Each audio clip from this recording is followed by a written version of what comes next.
Hello welcome back to my YouTube channel. तो आज हम डिस्कस करेंगे क्लास नाइन्थ का मोशन जो हमने लास्ट टाइम स्टार्ट किया था। उसमें हमने बेसिक इंट्रोडक्शन दी थी कि मोशन क्या होता है, रस्ट क्या होता है, किस तरीके से हम स्टडी करते हैं इसको, किस तरीके से हम ऑब्जेक्ट को कह सकते हैं वो मोशन में है या रेस्ट में है। तो आज हम ये चीज़ पढ़ेंगे कि उस मोशन को, किसी भी ऑब्जेक्ट के मोशन को अगर हमने डिस्क्राइब करना होगा, उसको एक्सप्लेन करना होगा किसी ऑब्जेक्ट का मोशन, तो वो हम किस तरीके से डिस्क्राइब कर सकते हैं, किस तरीके से उसकी एक्सप्लेनेशन देते हैं। तो मोशन की अगर हम बात करेंगे तो लास्ट टाइम हमने ये डिस्कस किया था कि मोशन हमारे पास ऑब्जेक्ट ऑब्जेक्ट जब अपनी पोजीशन जो है चेंज करता है, क्या करता है, अगर एक ऑब्जेक्ट अपनी पोजीशन चेंज करता है टाइम और सराउंडिंग के हिसाब से, ये दो चीज़ें इंपॉर्टेंट है। एक ऑब्जेक्ट अपनी पोजीशन जब चेंज करेगा, अपनी पोजीशन जब चेंज करेगा सराउंडिंग और टाइम के हिसाब से, टाइम चेंज हो रहा है, वो अपनी पोजीशन चेंज कर रहा है सराउंडिंग के हिसाब से। सराउंडिंग लास्ट टाइम मैंने आपको बताया था, ये एक ऑब्जर्वर होता है जो कि इस ऑब्जेक्ट को देख रहा है, जो इस ऑब्जेक्ट के मोशन को एक्सप्लेन करने की कोशिश कर रहा है या ऑब्जर्व कर रहा है। इन दोनों के हिसाब से जब एक ऑब्जेक्ट अपनी पोजीशन चेंज करता है तो तब हम कहते हैं कि ऑब्जेक्ट जो है वो मोशन में है। अब हमारे पास डिस्क्राइबिंग मोशन को स्टार्ट करने से पहले मैं थोड़ा सा यहाँ पर जो है बेसिक बताऊँगा कि जब एक ऑब्जेक्ट मोशन में होता है वो किस तरीके से अपनी पाथ जो है ट्रेस कर सकता है। ऑब्जेक्ट जब मोशन में होता है तो वो ऑब्जेक्ट जो है एक सिंगल डायरेक्शन में भी जा सकता है, स्ट्रेट लाइन में भी जा सकता है, इस तरीके का मोशन भी हो सकता है। एक ऑब्जेक्ट जो है वो सर्कुलर पाथ पे भी चल सकता है, इस तरीके से भी मूव कर सकता है। एक ऑब्जेक्ट जो है अपनी जगह जो है अपना पाथ रिट्रेस कर सकता है, मतलब ऑसिलेट कर सकता है। वही एक ऑब्जेक्ट जो है अपना पाथ रिट्रेस करेगा लेकिन जल्दी जल्दी वाइब्रेट भी कर सकता है या मिक्स्ड भी हमारे पास हो सकता है। तो इसका मतलब ये है कि हमारे पास एक ऑब्जेक्ट का मोशन जो है सिंपल भी हो सकता है या कम्प्लेक्स भी हो सकता है। तो सिंपल की अगर हम बात करेंगे, सबसे सिंपलेस्ट मोशन की अगर हम बात करेंगे, तो वो हमारे हिसाब से या ऑब्जर्वेशन के through motion in a straight line हो सकता है। ये हम डिस्कस करेंगे नेक्स्ट लेक्चर में कि motion in a straight line, और इस एंटायर चैप्टर में हमने इसके बारे में ही जनरली डिस्कस करना है, motion in a straight line, जिसको हम वन डायमेंशनल मोशन भी कहते हैं। ये सबसे सिंपलेस्ट होता है अगर हमें किसी ऑब्जेक्ट का मोशन डिफाइन करना होगा, या अगर ऑब्जेक्ट मोशन में है, वो स्ट्रेट लाइन में है, तो हम कहेंगे this is the simplest motion. इसको एक्सप्लेन करने के लिए हमें उतनी डिफिकल्टी नहीं होती है। लेकिन बाकी किस्म के मोशन, अगर एक ऑब्जेक्ट स्ट्रेट भी जा रहा है, फिर उसके बाद रिवॉल्व भी कर रहा है, साथ साथ में रोटेट भी कर रहा है या ऑसिलेट भी कर रहा है, वाइब्रेट भी कर रहा है, ये सब मोशन की किस्में हैं। तो तब जाके हमारे पास जो मोशन होगा वो कम्प्लेक्स होगा। तो अब हम टॉपिक की ओर आ जाएंगे, दैट इज डिस्क्राइबिंग मोशन। अगर हमारे पास एक ऑब्जेक्ट है, ये मेरे पास एक ऑब्जेक्ट है सपोज ए, ठीक है, इसका मोशन मुझे डिस्क्राइब करना होगा, मतलब मुझे इस ऑब्जेक्ट का मोशन एक्सप्लेन करना है, तो मैं किस तरीके से एक्सप्लेन कर सकूंगा। मतलब हमारे पास कोई ऑब्जेक्ट है, जैसे मैंने यहाँ पर एक ऑब्जेक्ट ए लिया, अगर मुझे इस ऑब्जेक्ट का मोशन डिस्क्राइब करना होगा तो मोशन को डिस्क्राइब करने के लिए मुझे इसकी पोजिशन को लोकेट करना है, मुझे इसकी ऑब्जेक्ट पोजीशन को स्पेसिफाई करना है। लोकेट से बेटर है, हम ये कह सकते हैं कि इसकी पोजीशन को हम क्या करेंगे, स्पेसिफाई करेंगे।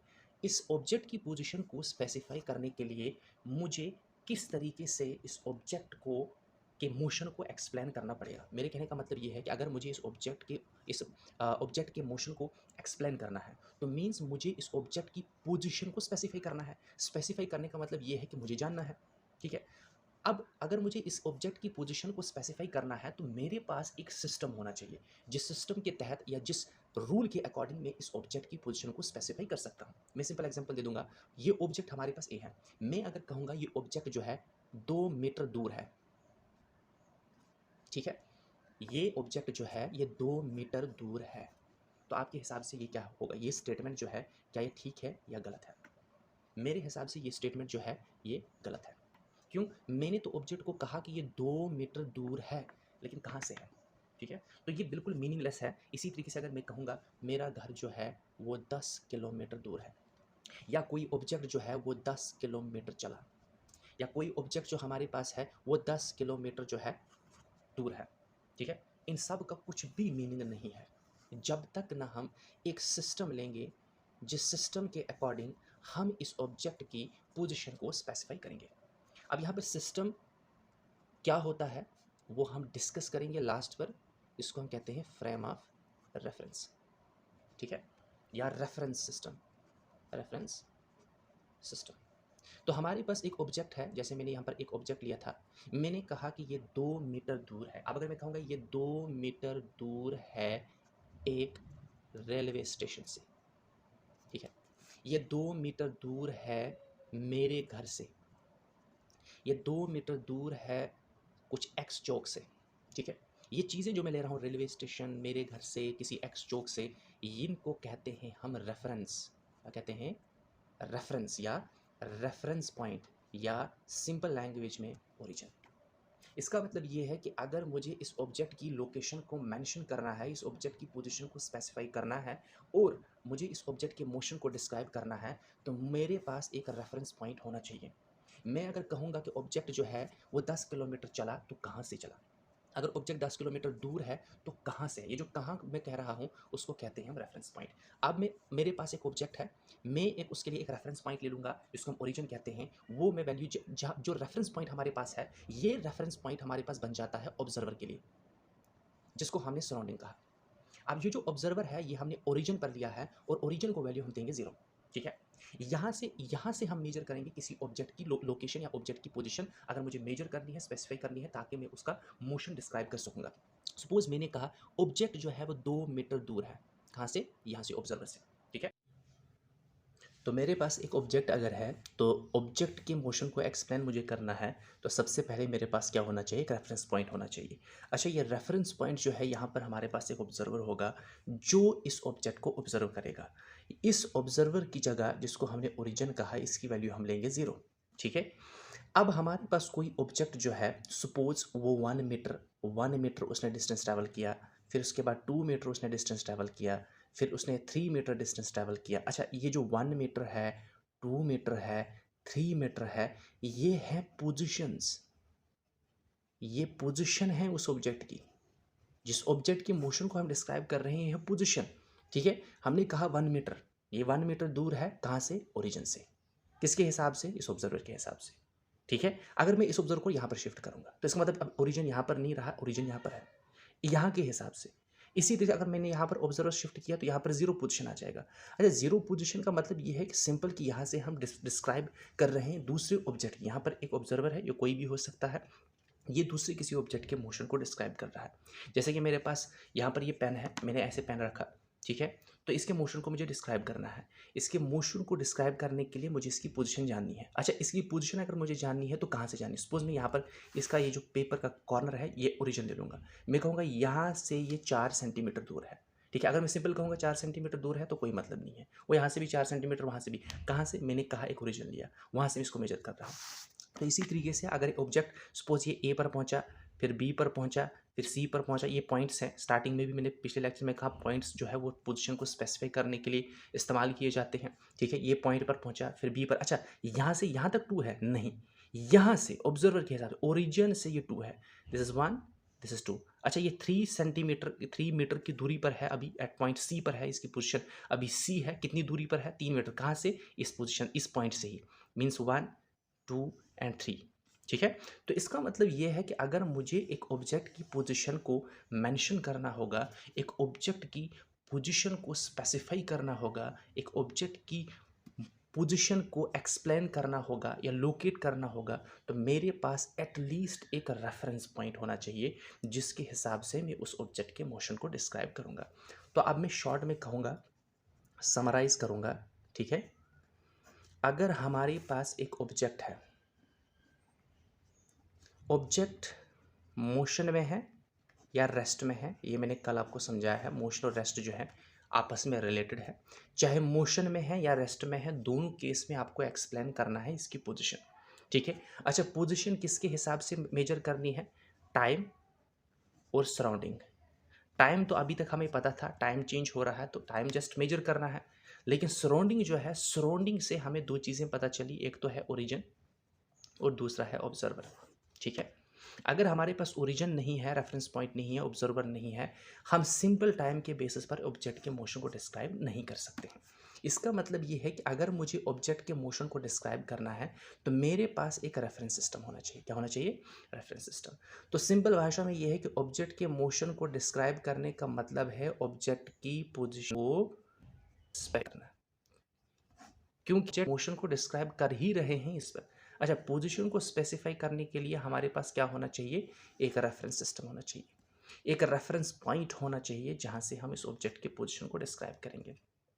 देखो, हमारे पास ये पॉइंट है, इसको मैंने ओरिजिन लिया, ठीक है। मैं एक स्ट्रेट लाइन यहाँ पर ड्रा कर रहा हूँ। एक ऑब्जेक्ट जो है इस डायरेक्शन में जा रहा है, ठीक है। वो इस पॉइंट पर पहुँचा, फिर इस पॉइंट पर पहुँचा, फिर इस पॉइंट पर पहुँचा। मैंने कहा कि इनिशियली वो पॉइंट ए पर था, फिर पॉइंट बी पर पहुँचा, फिर पॉइंट सी पर पहुँचा। अच्छा, यहाँ से यहाँ तक अगर मैं ले लूँगा सपोज 1 यूनिट, यहाँ से यहाँ तक ले लूँगा 2 यूनिट, यहाँ से यहाँ तक ले लूँगा 3 यूनिट, ठीक है। इसका मतलब ये है कि ओरिजिन से ये ऑब्जेक्ट जब यहाँ पर पहुँचा था तो इसकी लोकेशन जो थी, इसकी पोजीशन जो थी वो 1 यूनिट थी। जब ये बी पर पहुँचा इसकी पोजीशन जो थी वो 2 यूनिट थी। जब ये सी पर पहुँचा इसकी पोजीशन क्या थी? 3 यूनिट। यही ये चीज़ हम किस हिसाब से मेजर कर रहे हैं? सराउंडिंग के हिसाब से, मीन्स ऑब्जर्वर के हिसाब से, और टाइम साथ साथ में टाइम हम मेजर कर रहे हैं। सपोज 1 सेकंड में, 2 सेकंड में, या 3 सेकंड में, या 1 मिनट में, 2 मिनट में, 3 मिनट में। समझ आ रही मेरी बात? तो इस तरीके से हम ऑब्जेक्ट के मोशन को डिस्क्राइब करते हैं। तो सिंपल हमने आज क्या सीखा? आज हमने सीखा रेफरेंस पॉइंट, ठीक है। तो अब हमने नेक्स्ट जो डिस्कस करना है वो है रेफरेंस सिस्टम। रेफरेंस सिस्टम, या जिसको हम कहते हैं फ्रेम ऑफ रेफरेंस। ये हमने यहाँ पर क्लास 9 में उतना डिस्कस नहीं करना होता है, हम क्लास 11th में डिस्कस करेंगे, लेकिन यहाँ पर हमें थोड़ा सा आइडिया देना है। देखिए, हमारे पास रेफरेंस सिस्टम, हमारे पास एक ऐसा सिस्टम होता है जिस सिस्टम में हम ऑब्जेक्ट के मोशन को क्या करते हैं? डिस्क्राइब करते हैं, जो अभी तक हम पढ़ रहे थे। हमारे पास एक ऐसा सिस्टम जिस सिस्टम में हम किसी ऑब्जेक्ट के मोशन को डिस्क्राइब करते हैं। तो ये सिस्टम जो होते हैं बहुत सारे किस्म के होते हैं। सबसे सिंपलेस्ट हमारे पास होता है Cartesian system, Cartesian coordinate system. ये क्या होता है? ये इस तरीके से हम डिपिक्ट करते हैं, इस तरीके से प्रेजेंट करते हैं कि हम दो लाइन लेते हैं जो आपस में म्यूचुअली परपेंडिकुलर, तीन भी हो सकती हैं, ज़रूरी नहीं है, दो लाइन हमारे पास होती हैं जो म्यूचुअली परपेंडिकुलर होती हैं, जो आपने ऑब्वियसली मैथमेटिक्स में देखे होंगे जब आप ग्राफ ड्रा करते हैं। इसको हम कहते हैं एक horizontal axis, this is a vertical axis. अच्छा, यहाँ पर ये हॉरिजेंटल है या ये हॉरिजेंटल है, ये भी डिपेंड करता है कि हम कहाँ से देख रहे हैं, ठीक है। तो ज़रूरी नहीं है मैंने ये हॉरिजेंटल एक्सिस लिया, ये वर्टिकल एक्सिस लिया, ठीक है। इस सिस्टम को हम कहते हैं कार्टेशियन कोऑर्डिनेट सिस्टम। इस सिस्टम में हम किसी ऑब्जेक्ट के मोशन को डिस्क्राइब आसानी से कर सकते हैं। सपोज मेरे पास एक ऑब्जेक्ट है, ऑब्जेक्ट इस पॉइंट पी पर है, ठीक है। इस ऑब्जेक्ट की पोजीशन को मुझे डिफाइन करना होगा या डिस्क्राइब करना होगा, मुझे एक्सप्लेन करना होगा कहाँ पर है। तो मुझे सबसे पहले एक्स डायरेक्शन में इतना जाना है, सपोज ये यहाँ पर है इस पोजीशन पर, ठीक है। फिर वाई डायरेक्शन में इतना ऊपर जाना है, ठीक है। ये आपने मैथ्स में भी सीखा है, ठीक है कि नहीं। तो यहाँ पर ओरिजिन, दिस इज ओरिजिन, ठीक है। जहाँ पर ये दो लाइंस आपस में इंटरसेक्ट करती हैं वो हम ओरिजिन लेते हैं। जहाँ पर ऑब्जर्वर देख रहा है ऑब्जेक्ट की पोजीशन को मेजर कर रहा है, ऑब्जेक्ट की पोजीशन को स्पेसिफाई करने की कोशिश कर रहा है।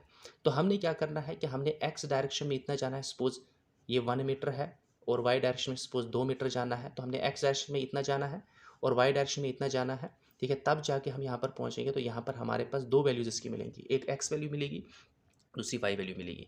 तो इस तरीके से हम बताएंगे कि एट सर्टेन टाइम, सपोज मैं कहूँगा जब टाइम 1 बजे थे तो उस टाइम पर ये ऑब्जेक्ट जो था एक्स और वाई पोजिशन पर था, मतलब उसका कोऑर्डिनेट एक्स वैल्यू कितनी थी? इतनी थी वाई। अच्छा, फिर थोड़ी देर के बाद सपोज यहाँ पर पहुँचा पॉइंट के ऊपर, तो यहाँ पर एक्स की वैल्यू और वाई की वैल्यू डिफरेंट होगी, तो मुझे यहाँ से यहाँ तक इतना जाना पड़ेगा और वाई डायरेक्शन में इतना जाना पड़ेगा, तब जाके मैं इसको यहाँ पर इसकी पोजीशन को स्पेसिफाई करूँगा। तो इसका मतलब ये है कि ऑब्जेक्ट इस तरीके से कुछ चल रहा है।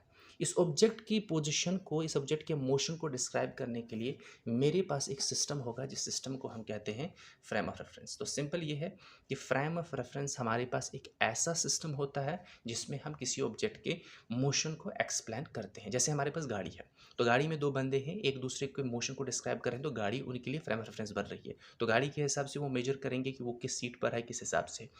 इसी तरीके से मैं रूम पे हूँ, तो रूम में यहाँ पर सपोज हमारे पास ये मैं ऑब्जेक्ट ले लूँगा, सपोज ये हमारे पास ऑब्जेक्ट है, इस ऑब्जेक्ट के मोशन को डिस्क्राइब करना है, सपोज ये ऐसे चल रहा है, ठीक है कि नहीं। तो मुझे इसके एक्स वैल्यू में भी, मुझे एक्स डायरेक्शन में भी इस जाना है, एक्स डायरेक्शन में कितना जाना पड़ेगा और वाई डायरेक्शन में कितना जाना पड़ेगा, तब जाके मैं इस ऑब्जेक्ट को डिस्क्राइब करूँगा।